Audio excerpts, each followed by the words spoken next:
Welcome to the second panel. I have Jessica Melugin, who is the director of the Center for Technology and Innovation at the Competitive Enterprise Institute. And I have Ajit Pai, who's the former chairman of the US Federal Communications Commission. He's now a partner at Searchlight and a non-resident fellow at AEI. I'm Charles Cooke. I write for National Review. Because this is a National Review event, I presume you don't have to tell you which one is which. So I want to start with three provocations on the topic of Section 230, which comes up a great deal on the right. The first is Section 230 is the best law passed in 30 years. The second is that most of the people who complain about Section 230 don't really know what it does and often confuse it with the First Amendment. And the third is that if Section 230 were repealed, it would be a disaster for the conservatives who are calling for that repeal. Jessica, I'll start with you. How much of that do you agree with and disagree with? I certainly think it's often confused with the First Amendment, and I certainly think it would be a huge upheaval if it were to be repealed or curtailed irresponsibly. But I will say that we didn't have to do Section 230. We could have done other things. We could have assigned liability in different ways. We could have let the common law work this out. But we did it, and we did it for good reason in a bipartisan way with good intentions, and it has made today's internet look the way it does, which is not top-down content, but bottom-up content. You wouldn't have social media without it. So we made a decision at that point, and our decision has globally shaped what the internet looks like, and I think there's huge ramifications to meddling with it in a way that's not incredibly thoughtful and specific. Well, before I get to my provocative answers, I should start by thanking you, Charles, for moderating this panel. My second favorite American immigrant story after my own parents. And, I also want to thank my co-panelist, Jessica, always erudite about all of these issues. And of course, National Review, having read it now for some 40 years, it's an honor to be here at the Ideas Summit. So I tend to agree with this premise of the second provocation. A lot of people blather about it without knowing much about what it is. Unfortunately, that's all too common in the telecom tech space. With respect to the first, my standard for legislation is relatively low. I have low expectations, and they're often fulfilled. But I think there are many other sources of legislation that are probably more productive writ large, but that's more of an abstract debate. The third one, though, I've spent a lot of time thinking about, and I'm not so sure that it would be disastrous for conservatives if it were repealed. To be clear, that's not necessarily my position, although that is officially President Biden's position. But I do think there's something to what Jessica was saying in terms of the development of the common law.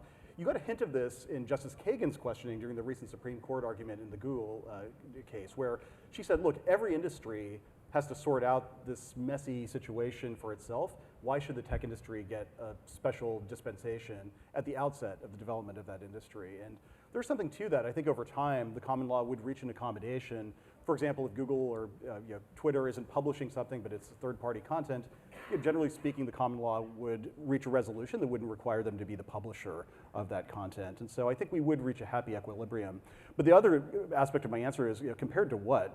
And I think that if we've learned anything over the last several years, I think it is that these are not necessarily neutral platforms. And when I was the chairman of the FCC, I gave a speech in November 2017, which was considered provocative at the time. And I said, these companies do have a point of view, and they do use that point of view to discriminate. And for those of you who follow things like the Twitter files, I think it's indisputable at this point that some of these companies made very clear decisions to discriminate against certain types of political content that they disfavored. Now the question is, should they get immunity from that, from suit? But I do think that the Wild West that is portended isn't necessarily all that different from where we are now, where we just don't have any transparency, or didn't until very recently. So I wonder, what role should government play in demanding or legislating neutrality? So you mentioned that some of the companies that we're talking about, Twitter, Facebook, they do have a perspective. under the First Amendment, they're allowed to have a perspective. So National Review has a perspective. National Review is in charge of its comments, for example, and we can delete what we want.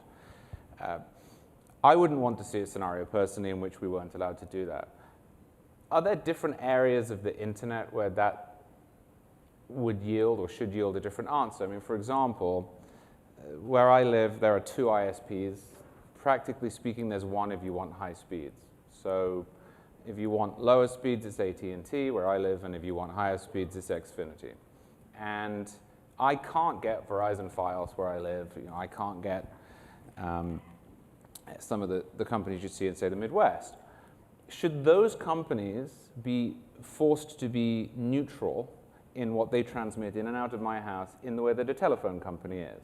I'm not quite talking about net neutrality. I know this came up. We can get onto that. But it's a slightly different question, just in terms of viewpoint. I mean, if I use a phone in my house to call a white supremacist, and we talk about how much we hate people who aren't white, the government can't do anything about that to the phone company, right? The phone company has to transmit the conversation.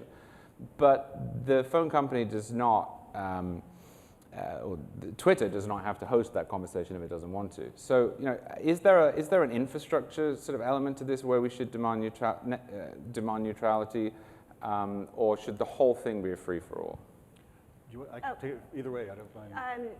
You know, I just think it's so important for conservatives to understand a little bit. Section 230 is a niche issue and it's complicated, but if you think about, it's the First Amendment that allows these companies to take down what they want. Right. You can't force them to carry speech that for whatever reason they don't want to.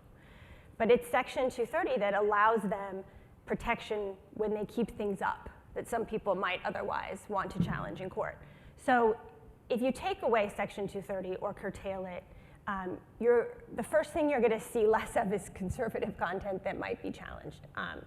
And even if you try to cut around the edges, deciding what's political speech and what's just scientific fact, climate stuff is a great example, is very subjective. And as much as I think there's legitimate concerns with the choices, some of the choices that these companies have made, I certainly don't want to see more of that decision-making process be in the government, right? Because I think the real threat, as we've seen, as you were talking about with the Twitter files, is the government pressure on these corporations to do certain things.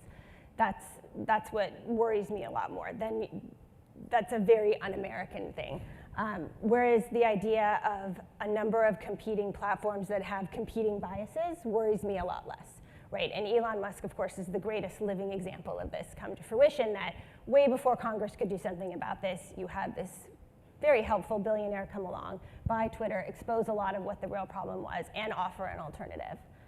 I think I generally agree with what Jessica said. And I think, moreover, the gist of your question is, should all of these different platforms, whether it is a network operator or a content provider like Twitter or YouTube, be considered a common carrier, such that you have to transmit the packet of data from point A to point B, regardless of whether you like it or not?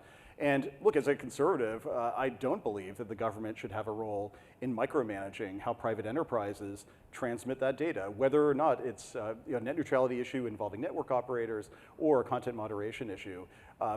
So I think that that's always dangerous whenever you allow the government to start fly-specking business models or particular business decisions. And I think all of us have recognized now with the growth of the administrative state that hell hath no fury like a regulator bored. And it's all too easy for regulators to start finding things that they're upset about and nudging companies to do this or that because they happen to have the power to do so, and companies feel like they are over a barrel to comply.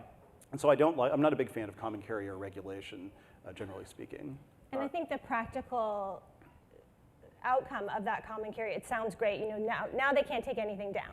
But what the internet would actually look like, what your social media platforms would look like, they would be unusable to most people. They would be so full of spam, scams, violent pornography, you wouldn't go near it, let alone let your children go anywhere near it. So I think, I understand the impulse to move from let's deal with Section 230 to this common carrier, but also, as you know, the history of common carrier style regulation is not one of innovation and progress, right? Yeah. So it's not going to be any different. I think whatever your politics are, the practical outcome of applying common carrier has a lot of problems. Yeah, I used to say this during the net neutrality fight. If you want your internet service provider to be as innovative as your water company, as user-friendly as the DMV, and as effective as Amtrak, then this is exactly the type of regulatory framework that you want. But otherwise, generally speaking, the free market, notwithstanding its hiccups, delivers far more consumer welfare in the short and long term than common carrier regulation does. All right, so we're talking about sources of American strength, and this is one of them. This open internet, this free internet, backed by the First Amendment, in my view, backed by Section 230 as well. Let's talk about an exception or a potential exception, which is TikTok. I've been a little bit confused this week because some of the people who were shouting the loudest about TikTok and the need to ban it or regulate it or monitor it have, having seen some of the proposals that have now been put out, gone in completely the opposite direction and said, look, if we do this, we will be enabling the government to superintend the internet in a way that we won't like. I have a two-step question. First, is TikTok a problem or is this a moral panic? Second, if it is a problem, what within the frameworks you were just describing should or can be done about it? Jessica. So to talk about the very unsettling news cycle of support and opposition on some of the TikTok, anytime that Tucker Carlson and AOC agree on something and I agree with them, I feel very unsafe. And I took some time, just took a few deep breaths and went over my thinking. But what's happened is in the push to ban TikTok bill called the Restrict Act, been introduced, and it's, of course, shocking for DC, much bigger and broader and more powerful than just dealing with that one question. So that's kind of why you're seeing this strange bedfellows situation. I think the reasonable concern around TikTok is Americans' personal data going to the Chinese Communist Party. I think that's a concern. That's something we should be concerned about. I think right now either 3 or 4 of the top 5 apps on the Apple Store are Chinese owned. So even if you made TikTok disappear tonight, you would still have this same problem happening in other apps. So I think, I'm not a national security expert, but I think if I'm concerned about my data going to my own government, I'm definitely concerned about the Chinese government too. I don't think TikTok was able at that very ridiculous congressional hearing to offer up what they've tried to do to assuage those concerns. I think that's an open question if they can really assure experts that they can put this firewall in place.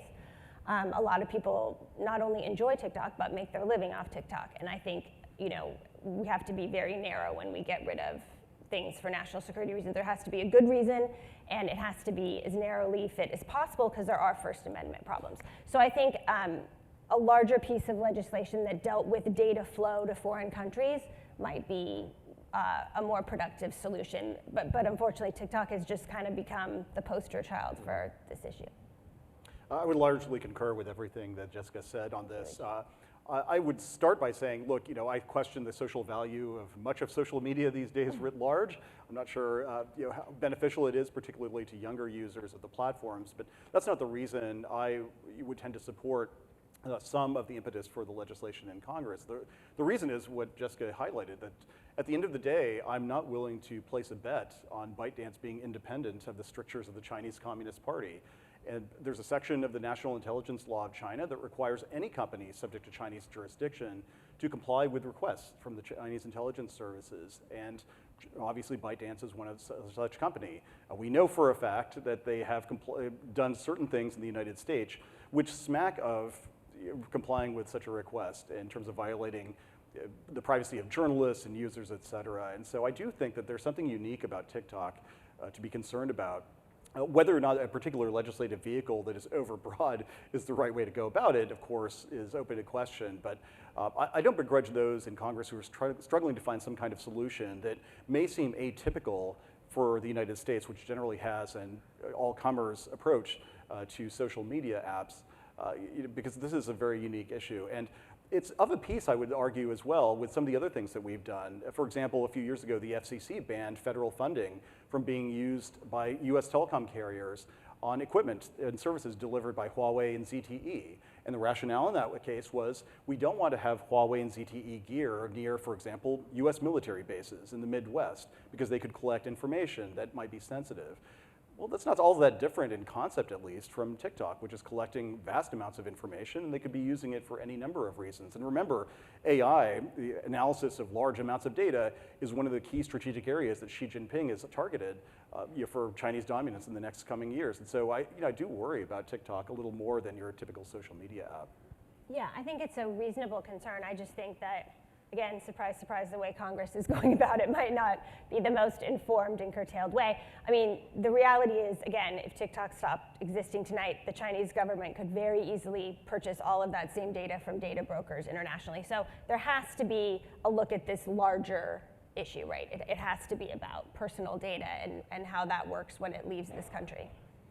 All right, well, let's talk about the fourth way in which people call for the regulation of the internet. So we had Section 230, we've had national security, and we've had common carrier regulations. What about antitrust? This is another live issue. Generally, in my experience, people who want to regulate the internet, they start with that and then they find a reason. But antitrust is a growing question. Critics will look at the size of Google, which isn't just a search engine, but also has an advertising business, and the two can be entwined, and it has an advertising serving business, and they say this is too much. We'd have broken up an oil company that looked like this. Why don't we break up these big companies? I'm never quite sure how to think about this, so I'd appreciate being taken through it. For example, I've read some articles suggesting that Twitter is a monopoly. And I'm not quite sure how to think about that, because it's not a monopoly in that there are other websites. It's the only Twitter that is Twitter. But the Beatles were the only band that was the Beatles. Were the Beatles a monopoly because only they could play and sing their own songs? Does antitrust fit here? Does it fit here but it's a bad idea? Does it fit here but the consumer benefits anyway? How to think about that? You want to do No, something? you go. So I started off my career as an antitrust lawyer, and I tend to view things through the traditional prism of antitrust. And so for me, at least, I start with the premise of market power. Is indeed the company in question exercising market power in the particular product or service market? And for something like Twitter, to me, it's indisputable that it's not a monopoly. I mean, there are many other ways to get your message out, and that denominator, so to speak, which represents online speech, is pretty large. And so I tend to think that monopoly shouldn't be tossed, or shouldn't be affixed to any given company willy-nilly. Moreover, I guess the question is exactly what kind of problem are you trying to solve? And if there's an anti-competitive allegation, then that's one thing to look at. But these are very dynamic markets. Things change relatively quickly, and even the digital ad duopoly that Google and Facebook were purported to have a couple of years ago is under significant strain. I mean, they've lost a lot of digital ad revenue over the last couple of years. And so I think that it's incumbent upon antitrust regulators, as regulators should generally, to be somewhat humble about their assessment of the marketplace, because things change. I keep on my desk an article from 2000, and the article was titled something like, "If AOL and Time Warner are allowed to merge, there's going to be an unbreakable monopoly for this combined company in instant messaging." And that's why the regulator should should prevent this merger from going forward. And we can all laugh about it now, but that was a real concern that, oh my gosh, this critical new way of communicating for Americans is going to be ruled by some company out in Reston that didn't even exist a few years ago and keeps annoying me by sending me CDs in the mail. And it's like, that's not the way it turned out at all. And so I think that part of the reason why I'm a little more skeptical of government action here is for that reason. Moreover, there's an international dimension which is implicit in your question, that there are some regions of the world, Europe is most prominent among them, that is looking to use antitrust more as a bludgeon to help prop up their domestic entrepreneurs, as opposed to really targeting any competitive conduct by companies, in this case American companies. And that's something I always tend to see just as a species of protectionism. I want to hear from you on this as well, but my favorite piece that is of a piece with the example you just mentioned is from The Guardian in 2006, and it's written in these breathless tones about MySpace, the unbreakable monopoly. Honestly, and it quotes all of these so-called monopoly and antitrust experts who are saying, we've evaluated this market and there is no way anything could come along and take this company on. And of course, 1 year later, Facebook had overtaken it. Very meta. Yeah, and I think coming back to the American advantage here, I think that the U.S. now has 7 out of the 10 top global tech firms it can lay claim to as homemade. Europe has 0. And that's a lot to do with a lot of things, but one of those things is our regulatory framework. And you see the opposite of that at work in the EU. And they kind of use US tech machines as ATMs. But antitrust is not some magical thing, it's regulation. I mean, it's regulation. So like you were saying, if you can prove there's a harm, if there's a market failure and something needs to be done, that's one thing. But to say, these companies who give away free services and are constantly in competition with each other, by the way, make me feel uncomfortable because they're so big. That's not enough of a justification, right, to give away our global tech advantage to China first in line. And then I guess eventually Europe. I mean, they're not even trying. I once was on a panel with a European regulator, and I made this same point. I said, we have 7 of the top 10 companies. And she went, I know. And I said, no, I know. And she went, yeah, I know. Because they don't want that, right? Their goal is to not have big, successful companies. That freaks them out. And I mean, I guess I'm old-fashioned because I want those big tech companies. I want the innovation, I want the services. It's a completely different mindset. So when you see proposals here, oh, well, Europe's already doing it. I'm like, yeah, they don't even have dryers. Like, that's not an answer to take down, I mean, if you think about during COVID, we all had to hustle into our homes and go online with our kids to learn. We'll get to your little role in how that worked out so well. But another piece of that is these tech companies stepped up and did it. We ordered food online and we got our groceries delivered and we watched endless movies and all this stuff. That's a really rich sector of innovation and progress. And I think it's not one that's stagnant. The ad example and the search example are great ideas. They're fighting each other. And you see traditional companies coming in to compete with them too. Walmart now is moving so online to compete for ad space and with Amazon. There just doesn't seem to be a lack of competition that would justify a lot of these concerns with these companies. By the way, just for the record, I would have to respectfully disagree with my panelist on this. I have dried my clothes in Europe in a dryer before. You have to they stay do in a really exist, nice hotel. Yeah. I'm not saying what you're saying. But I think more generally, still a man of the Non-profit. people, but more generally, I think I think part of the reason why Europe is going down this road is that it's very hard to build a culture of entrepreneurship organically, right? You have to have a culture that encourages people to take risks and not frown upon them socially when they fail. You have to have a system of capital allocation that is liquid enough and ample enough to fund the entrepreneurs who have these crazy ideas. You have to have policy frameworks that allow people to take risks and, in some cases, push the envelope so long as consumer protection and competition principles are respected. That isn't easy. It's very easy, on the other hand, to simply try to ex post regulate your way into having regional or local entrepreneurship. And that might seem tempting. I understand why politicians do it, but it's really not. It's a method calibrated to ultimately producing European entrepreneurship on par with, America or China, even in many cases. The intolerance of failure that you just mentioned, Americans are always shocked when I tell them this, but up until I think 1998, and it was actually the Labour government under Tony Blair that changed this, there was a rule that if you had been on the board of a business that had failed, maybe it was 2 businesses that had failed, you were barred from serving on the board of another business for a certain amount of time. And of course, this is completely backwards, because you want the people who've seen how a business failed to help the next one. And that was got rid of. But that was a law passed in the 1950s, 1960s that really did think, well, if you failed, then you are a failure. And we need to keep you out of the system lest you contaminate it. And 1998, that was repealed. It's very interesting. There's a lot of discussion about the constitutional origins of the bankruptcy clause of the U.S. And this is a much deeper dive on an esoteric topic, but for those of you who are interested, Michael McConnell, a former judge and professor at the University of Chicago, has written about the origins of it and how the bankruptcy clause was motivated in part by this new sense that America would be much more commercial and that there would be some enterprises that would fail and that we needed to have the constitutional protection for the congressional power to create a law of bankruptcy, to create a standardized process for doing that, as opposed to just shunning them or preventing people from serving on boards. And yeah, that's one of the unsung heroes, I would argue, of the technological success we've had over the last 200 years.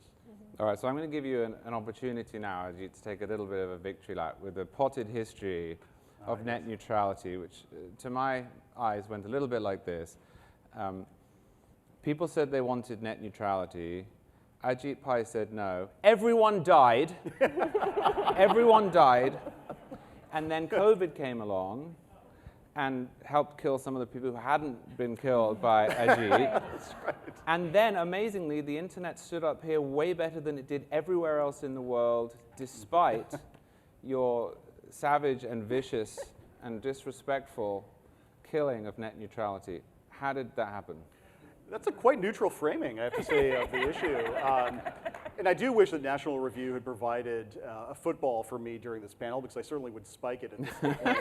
But this was one of many policy panics that we've seen in recent years, more pronounced than most. But it was quite amazing in December of 2017 when we made this decision to see some of the pronouncements from people such as Senator Bernie Sanders, who proclaimed that this was the end of the internet as we know it, from people who said that this was, you will get the internet one word at a time if this proposal passes.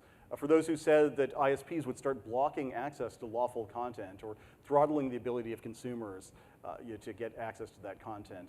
One congressman, very prominent, who represents Silicon Valley, said that our internet would look like Portugal's, where you would have to buy certain packages from your internet service provider. You will get access to Twitter for, say, $5.99 a month. And fast forwarding now, we've had enough experience to know that all of that was completely false. It was apparent to me at the time that it wouldn't come to pass, and certainly now I think that has proven true. Speeds in the United States are up over 150% for fixed broadband, up over 300% for mobile broadband.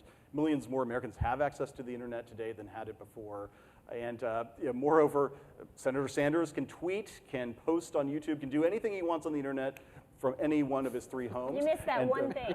Yes, exactly, with aplomb, so I applaud him for that. And, but I think I do appreciate the reference to COVID, because COVID was really a stress test of regulatory frameworks.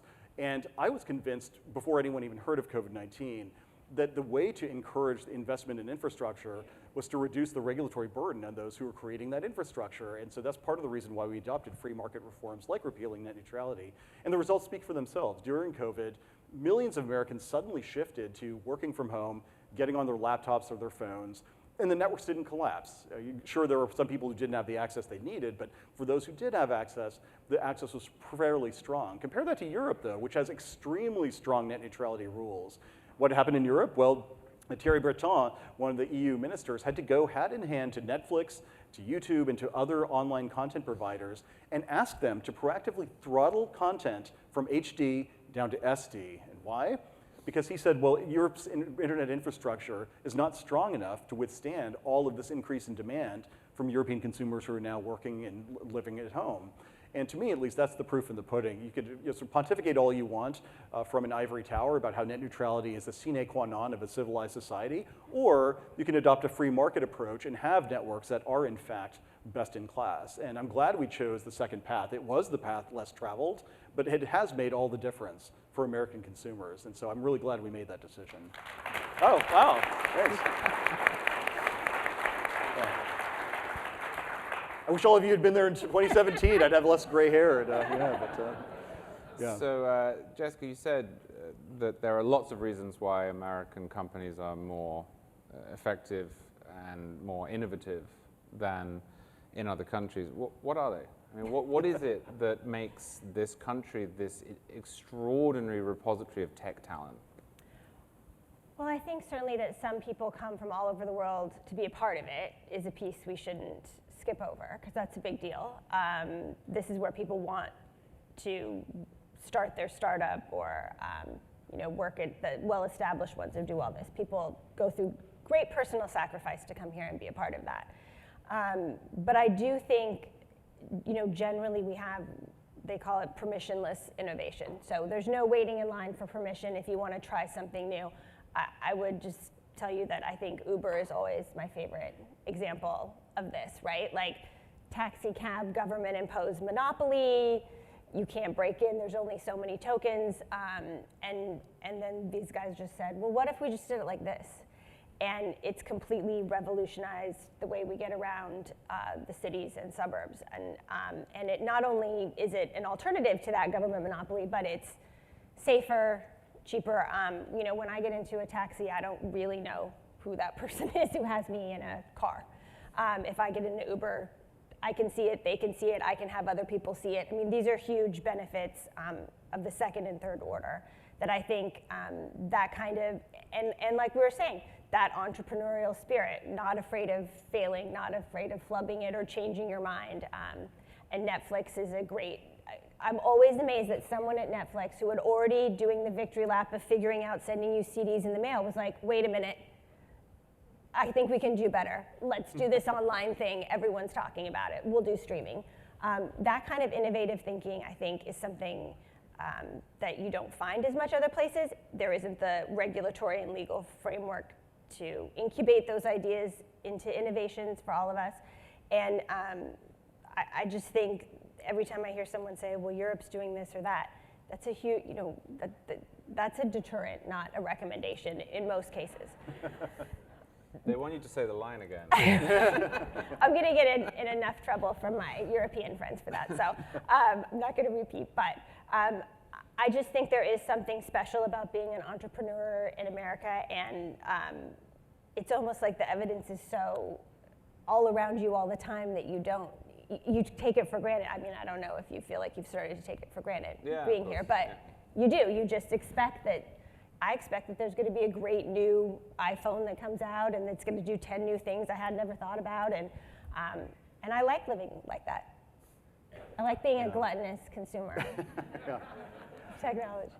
Very good way to put it. No, I agree 100% with Jessica, and in this, I would add to that the best indicia of the fact that America is the best place to start a business, to innovate a technology, that comes from the people who give up everything to come here. And I know this will resonate with you since you have spoken publicly about your own journey to becoming an American immigrant. But the people I've come to meet in the tech and telecom sector who come here just for the purpose of creating something, it's extraordinary. Just one quick story.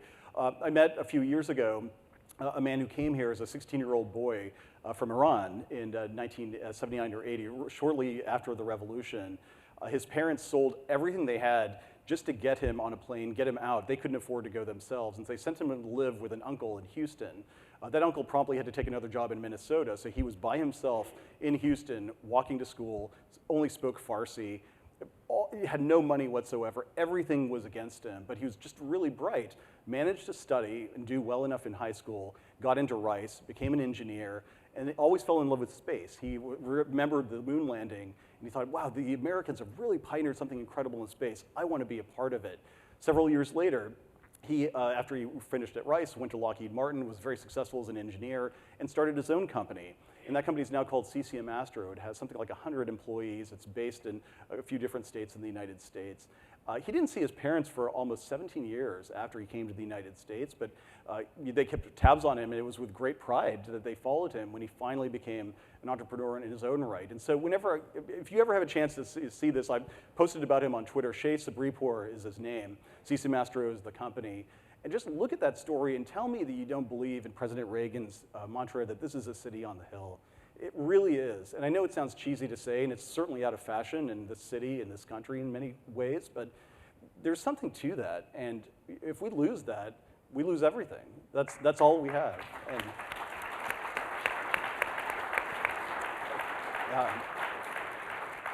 anyway, sorry to get on my soapbox, but I hear it when I talk to him, I hear it when I talk to my own parents, I hear it when I talk to you, and just the fact that people are willing to give up so much to come to this country and risk it all with no guaranteed return on their investment of time and effort and sweat equity is something that's remarkable, and we should never lose sight of that. All right, well, let's finish by talking about the possibility of the internet fracturing. If you go back to the early days of the internet, it was sold in utopian terms. We were all going to use it to learn and communicate with each other kindly and Oh, those were the days. Wow. Human nature being what it is. we would surf the information superhighway, and what we actually do is shout at each other on it. But the global nature of it was an early selling point, right? The idea was, well, you can send a message in milliseconds to China or India or Australia or Europe or wherever you want to, and this is a huge improvement over the status quo. Well, not every country is America, and not every country has the First Amendment. So on a global level, I wonder if you see the future of the internet being the future of the internets. And then I wonder just within the United States, because we've started to see states passing laws. You know, Florida passed a law, Texas has passed a law, there are progressive states that are beginning to look into passing laws that would treat the internet and its traffic differently in California or Florida or Texas than federally. Now, I'm a huge federalist, that's my big thing. I want a system in which the states have a lot of power and we all can elect the people we like instead of looking for everything to Washington. But there are some questions that are national, and I wonder where you think that balance is, and if you think it's a threat that the states have started to try to regulate the internet on their own. Yes, I do. There's the state patchworks are happening on privacy legislation online, children's privacy, especially Utah just passed a bill that basically is going to shut off your kid's internet at 10:30 at night. No word on how that technically is going to work, but well, As a parent, I'm like, oh. so you see these patchworks and the content moderation stuff, and I think you can certainly be a good federalist and be in favor of the Interstate Commerce Clause, right? Because if the internet isn't national commerce, it's global commerce, but national, then sort of what is? But I think what you see is Congress's inability to act in any way on any of these issues provides a lot of opportunity for publicity and clickbait and a lot of other things for state politicians, who I'm sure are very well intentioned, but you know, fracturing the internet in 50 different ways doesn't help any of us progress on the internet, and it certainly makes it much more difficult and much more expensive for any company doing business in 50 different regulatory zones. So, you know, one of the core geniuses of the American Constitution is the Interstate Commerce Clause, right? We tried it the first time it didn't work with the Articles of Confederacy. This is one of the big improvements we made, is that you can't start interfering that way. And to the extent that states can be competitive with each other for more appealing tax and regulatory regimes, I think that's fantastic. But when you start exporting your regulations like you would on the internet to other people in other states, that's the inverse of that. And that's a huge problem, and it's Congress's responsibility to preempt those state laws. But the odds of getting something clean through Congress as just preemption are probably not very politically feasible right now. But I think it's hugely problematic because you don't want the biggest regulators, the heaviest-handed regulators, to become the default regulation of the country, right? So if California, I can rip on California because it's where I'm from. If California decides they're going to be heavy-handed about it, it might be, maybe not for the biggest companies who could afford to comply 50 different ways, but for medium and small, maybe they say, well, we're just going to comply with this heaviest regulation that's cheaper for us, and we'll apply it all over. That's making the most regulatory states the default regulator of the whole country, and it's really Congress's job to step in and say, that's not how this works. So that's a huge concern domestically, I think. Yeah, I do think that services that are inherently interstate in nature should be regulated, if at all, at the federal level, and ideally, you know, not with regulators just putting a finger in the wind, but on the basis of congressional legislation that establishes broad principles that, you know, we can all agree on. But to your question about balkanization, I think another thing that is a little dangerous that is starting to pop up more often is companies, entrepreneurs, starting to conform their products and services to fit the preferences of regimes that may not embrace the same values that we do. And just this morning, as a matter of fact, I was reading a quote from the CEO of a small AI company The AI company allows users, among other things, to create parodies of world leaders. If you want a parody of Vladimir Putin, you can do that. If you want a parody of Joe Biden, you can do that. You cannot, on this platform, parody Xi Jinping. And the reason is the CEO said, well, politically there's no reason for you to do that, and moreover, we think it's more, he literally said this, it's more valuable for us to gain usership in China than to allow those parodies to go forward. And so to me at least, that's the next stage of balkanization. The first phase of worry was, okay, the network itself is going to be balkanized. We'll have the Great Firewall of China, and then America will start to decouple from a network operations perspective. But now I think just the apps themselves sort of self-segregating is one of the dangers. Your ability to do things on the internet will depend on whether or not that platform exists in China or is beholden to repressive regimes. And so that's one of the things I worry about as somebody who believes in the original democratizing power of the internet. Right, but that's very sad because what you're saying is that back in the 90s when the internet was exploding and we were told that the rest of the world will become more like America because they will see us through the internet, we've actually become more like China and we're changing our apps to suit the Chinese. Yeah. All right, what about federal efforts to protect children? You were half jokingly saying how great it would be for the internet to shut off. Josh Hawley, I think, had a bill in Congress that would have done this, that would force children to opt in or verify their age. There are obviously things you don't want children to see on the internet. There is an enormous amount of pornography on the internet that is very easy to get. Is there a role for this? Is the cure worse than the disease? How do you see it? We're both parents, so I feel like we can speak authoritatively. And that brings me to my parent. I urge all of you, America, be the solution. Say no. Take the phone out of your kid's hand. I do it all the time. I guess I'm traditional in this way because I want that locus of power whenever possible and the most possible with the parent. I mean that for school choice. I mean that for medical decision. I mean that for a lot of things, and I don't feel any differently about it on the internet. There are legitimate concerns, and I think the biggest companies right now are doing a lot to try to address that. But I will just give you one quick example of one of the trade-offs with age verification that sounds great, but in order to verify your age, you are, one, throwing off your anonymity, which is fine if you choose to do that, but that's very different if anonymity gets wiped out by law online, because there's a lot of benefits to political speech and a lot of things about being anonymous. The second is you have to give over an enormous amount of personal information to be verified at your age, a government ID, all of that. That's a trade-off, and in some ways directly kind of in tension with the privacy concerns people have, right? They want these companies to have less information about themselves and their kids. But here's my government ID. And you can work to mitigate that, but that's still an inherent tension that I think is there. And especially, in the states we're seeing, this is another example of the states moving in because the federal government can't really do anything.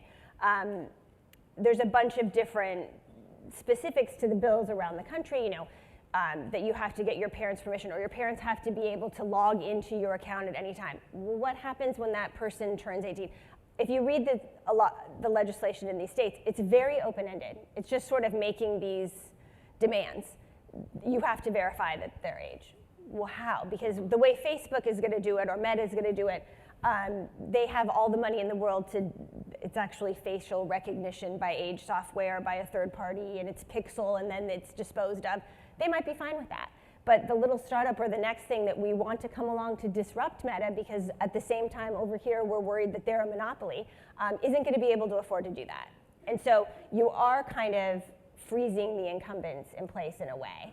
And I think those are just a couple examples of the trade-offs with this. It sounds great, but in practice, what are the ramifications? That's a very good exposition, I think, of some of the considerations to take into account. I'm genuinely torn on this issue. I mean, of course, I'm a free marketer. I'm a conservative, and so I don't want the government to start micromanaging exactly how people can sign up or not for some of these services. I will say, though, as somebody who has kids who are nearing the age when they will start to get phones and already use iPads with apps that I think at times I can monitor adequately, it's really hard to be a parent in the digital age. I mean, it's not like it was in the 70s and 80s when I came of age, and parents could simply turn off the TV, and that was that. Just to give you an easy example, there's one app that my kids love to play where the app makes it very, very difficult to block unrelated people, friends, from just chatting with them. And I have no idea, if I give the kids the iPad and they run off, there's just no way for me physically to monitor every single chat. And the chats dissipate after a certain period of time. And just things like that make it really, really hard to be a parent. And so here too, I understand the impetus for some of the legislative measures that have been proposed, but I guess the question is, how do you draw those lines carefully to weigh the trade-offs that Jessica was talking about? And I just hope that lawmakers are thoughtful about it as they try to equip parents to navigate this unbelievable digital thicket, which is more complicated than anything I've ever experienced anyway. All right, well, as is probably appropriate, the technology in front of me is saying we've run out of time and is bringing this to a close. So we've been enabled by technology, we've been shut down by technology. Thank you to Jessica and to Ajit.